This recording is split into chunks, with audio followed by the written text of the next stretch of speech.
వాటిల్లు. 30వ తేదీన శ్రీక్షేత్రంలో ఉత్తర ద్వార దర్శనం. ప్రముఖ భారతీయ తత్వదర్శన కేంద్రం శ్రీక్షేత్రంలో కొలువై ఉన్న అష్టలక్ష్మి సమేత ఐశ్వర్య వెంకటేశ్వర స్వామి దేవాలయంలో ఈ నెల 30వ తేదీ మంగళవారం నాడు ముక్కోటి ఏకాదశి పర్వదినాన్ని పురస్కరించుకుని ఉదయం 5 గంటల నుండి భక్తులకు ఉత్తర ద్వార దర్శనం కల్పిస్తున్నామని దేవాదాయ ధర్మకర్తలు దుర్గా బాలాజీ ఉమాదేవి దంపతులు పేర్కొన్నారు. ఈ రోజు ఉదయం ఏర్పాటు చేసిన మీడియా సమావేశంలో మాట్లాడుతూ సప్తద్వార దర్శనాన్ని చేసుకుని భక్తులు భగవంతుని అనుగ్రహం పొందాలని కోరారు. ఈ నెల 28వ తేదీన అష్టలక్ష్మి దేవాలయంలో భగవద్గీత హోమం నిర్వహిస్తున్నామని హిందూ ధర్మ రక్షా సమితి రాష్ట్ర కార్యదర్శి నందివాడ వేణుగోపాల్ పేర్కొన్నారు. అనంతరం మదన్ గుప్తాచే ఆధ్యాత్మిక ప్రవచనం ఏర్పాటు చేసినట్లు పేర్కొన్నారు. హిందూ ధర్మ రక్షా సమితి రాష్ట్ర కార్యదర్శి నందివాడ వేణుగోపాల్ ఆధ్వర్యంలో ఈ రోజు అష్టలక్ష్మి సమేత వెంకటేశ్వర స్వామి ఆలయంలో సుమారు 200 మంది జంటలచే భగవద్గీత పారాయణ హోమం జరిపించడం జరిగింది.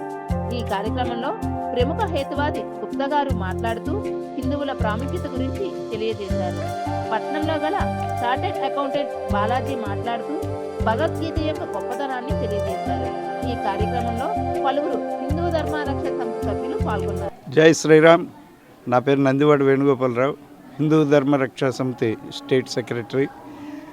ఈ భగవద్గీత హోమం చేయడానికి మన భగవద్గీతని చాలామంది అసలు పుస్తకం లేనటువంటి ఇళ్ళు కూడా చాలామందిని నేను చూశాను. పుస్తకం ఒకవేళ పూజా మందిరంలో పెట్టి పూజ చేసినా సరే భగవద్గీత శ్లోకాలు చదవడం రాకుండా అసలు గుర్తుంచుకోకుండా ఉన్న పరిస్థితి ఎక్కువగా కనిపించింది. అది నాకు ఆ బాధల్లో నేను ఒకనే, నాకు పూర్తిగా ఏమీ పాండిత్యం ఏమీ లేదు. కానీ ప్రపంచం నలువైపులా చూస్తే భగవద్గీతకి చాలా ప్రాముఖ్యత ఇస్తున్నారు. పెద్ద పెద్ద పదవుల్లో ఉన్నవాళ్ళు, పెద్ద స్థితిలో ఉన్న వాళ్ళందరూ కూడా ఈ భగవద్గీతకి అంత ప్రాముఖ్యత ఇస్తే మన కృష్ణుడికి మనకిచ్చినటువంటి అమృత భాండాగారం మనకి సమంగా అందడం లేదు అని చెప్పి సమాజంకి చాలా దూరం అయిపోతుంది ఈ భగవద్గీత అని చెప్పి సమాజానికి అలాగే ప్రజలందరికీ కూడా ఈ భగవద్గీతని చేరువుకి తీసుకురావాలి అని చెప్పి ఈ విధంగా ప్రతి నెల ఒక హోమం నిర్వహించి ఆ హోమంలో ఈ భగవద్గీత పఠనం చేయిస్తూ మిగతా ప్రజలందరికీ కూడా హోమంలో పాల్గొనేటట్టుగా మనం ఈ విధమైన కార్యక్రమం చేస్తున్నాం. ప్రతి నెల చేస్తాం. వచ్చే నెల జనవరి 25వ తారీఖుని ఈ కార్యక్రమం జరుగుతుంది. ఈ కార్యక్రమం వేదిక ఇంకా నిర్ణయం కాలేదు. వచ్చేవారు శ్రీనివాసరావు గారని యోగా ఇంటర్నేషనల్ యోగా ఇవన్నీ కూడా చేస్తున్నారు. వారిని పిలవడం జరిగింది. ఆ విధంగా ప్రతి నెల కూడా ఒక్కొక్క కార్యక్రమం ఒక విశిష్టమైన దేవాలయాల్లోని ఈ కార్యక్రమాన్ని మనం రూపకల్పన చేస్తున్నాం. ఈ విధంగా ప్రతిసారి ఈ కార్యక్రమానికి పత్రికా ప్రతినిధులు అందరూ కూడా వచ్చి దీనికి ప్రజల్లోని ఒక అవగాహన కల్పించేటట్టు ఏర్పాటు చేయవలసిందిగా మిమ్మల్ని అందరినీ కోరుకుంటున్నాను. జై శ్రీరామ్. జై శ్రీరామ్. నమస్తే సదావత్సలే మాతృభూమే. నమస్కారం మిత్రులారా. ఈరోజు నిజంగా నేను చాలా అదృష్టవంతుడిగా భావిస్తున్నాను. చరిత్ర ప్రసిద్ధమైనటువంటి నగరం, అనేక మంది మహాపురుషుల్ని అందించినటువంటి నగరం విజయనగరం. పేరే విజయనగరం. విజయనగరంలో మీతోటి నా భావాల్ని పంచుకునేటటువంటి అదృష్టం నాకు దక్కింది. ఈనాడు భారతదేశం ఎటువంటి పరిస్థితుల్లో ఉందో నేను ప్రత్యేకంగా మీకు చెప్పనక్కర్లేదు. ఒకనాటి కాలంలో భారతదేశాన్ని సోనేకి చిడియా అని పిలిచేవాళ్ళు. సోనేకి చిడియా అంటే బంగారు పిచ్చుక.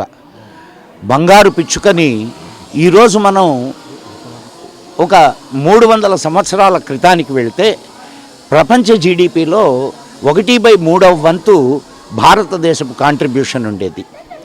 ఈనాడు 1.5% మాత్రమే భారతదేశపు కాంట్రిబ్యూషన్.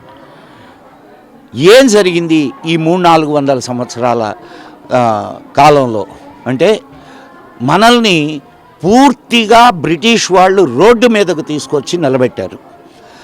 పోనీ మనకు స్వాతంత్రం వచ్చింది అని అనుకున్నా, అంటే 1947 ఆగస్టు 15న మనకు వచ్చింది స్వాతంత్రం అని అనుకుంటున్నారు. కానీ అది స్వాతంత్రం కాదు, అధికార బదిలీ.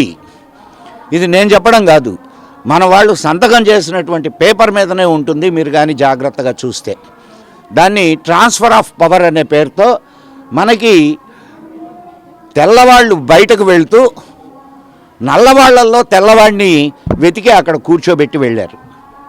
దానితో ఈ దేశం మరీ అట్టడుగు పరిస్థితికి చేరుకుంది. మరలా కల్చరల్ రివైవల్ మొదలైంది, అంటే సాంస్కృతిక పునరుజ్జీవం మొదలైంది. ఇది భారతదేశాన్ని ఖచ్చితంగా ప్రపంచ పటంలో అత్యున్నత స్థానంలో ఉంచుతుంది అనడానికి ఎటువంటి సందేహం లేదు. మీరు 2010 ఒక బ్రిటిష్ పత్రిక టైమ్స్, దాంట్లో వాళ్ళు ఫ్రంట్ పేజీలో ఒక వార్తను ప్రచురించారు, మోడీ గారి బొమ్మ వేసి. ఏమిటంటే భారతదేశానికి 2014లో స్వాతంత్రం వచ్చింది. నిజమైన స్వాతంత్రం మనకు 2014లోనే వచ్చింది. అయినా ఇంకా హిందువులు స్వాతంత్రం పొందలేదు అని మాత్రమే నేను అనుకుంటున్నాను. ఇంకా ఈ దేశంలో హిందువులు రెండవ జాతి పౌరులుగా కాకుండా ప్రథమ జాతి పౌరులుగా ఉండడానికి కావలసినటువంటి, మీరు దీనికి కూడా ఎందుకు హిందువులు ఉండాలి అని అంటే, హిందువులు ప్రథమ జాతి పౌరులుగా ఉంటే తక్కిన అన్ని జాతుల వాళ్ళు సుఖ సంతోషాలతో ఉంటారు. మీరు మన దేశం నుంచి 1947లోనే మన దేశానికి స్వాతంత్రం వచ్చింది అనుకుంటున్న సమయంలోనే మన దేశం ముక్కలైంది. ముక్కలైనటువంటి 2 ముక్కలు ఎవరి పాలనలో ఉన్నాయో మీకు తెలుసు. అవి ఈనాడు ఎటువంటి పరిస్థితుల్లో ఉన్నాయో అది కూడా మీ అందరూ గమనిస్తూ ఉన్నారు. కాబట్టి హిందువులు మెజారిటీగా ఉన్నంత కాలం మాత్రమే ఈ దేశం సెక్యులర్గా ఉంటుంది. ఈ దేశంలో అందరూ సమానమైనటువంటి హక్కుల్ని పొందగలరు. ఈ విషయాన్ని ప్రజలు గుర్తుంచుకోవాలి, రాజకీయ నాయకులు గుర్తుంచుకోవాలి. ఏదో గుత్తగా పడే ఓట్ల కోసం తమ జాతిని తాము నాశనం చేసుకునేటటువంటి పరిస్థితి రాకుండా రాజకీయ నాయకులు కూడా కళ్ళు తెరవాలని నేను కోరుకుంటున్నా. జై హింద్, జై మా భారతి. ఇప్పుడే పెద్ద ఆయన చెప్పినట్లుగా మన భారతదేశ వైభవంగా ఉండాలి అనుకుంటే మనకున్నటువంటి అపూర్వమైన వారసత్వం, మనకున్నటువంటి అద్భుతమైన జ్ఞానాన్ని మనం మళ్ళీ తెచ్చుకోవాలి, మళ్ళీ వాటిని స్మరించుకోవాలి. అటువంటి అద్భుత జ్ఞాన నిధి మనకి అందించింది మన వారసత్వం, వేదాలు, ఉపనిషత్తులు. వీటన్నిటి సారంగా శ్రీమద్ భగవద్గీతని మనకి కృష్ణుడు జగద్గురువై ఇచ్చాడు. అటువంటి గీతని కానీ మనం పట్టుకోగలిగితే ఈ జాతి ఎప్పటికీ కూడా ఉన్నతంగానే ఉంటుంది. అటువంటి గీతని, అంటే గీతలో సమస్త జ్ఞానసారము ఉన్నది.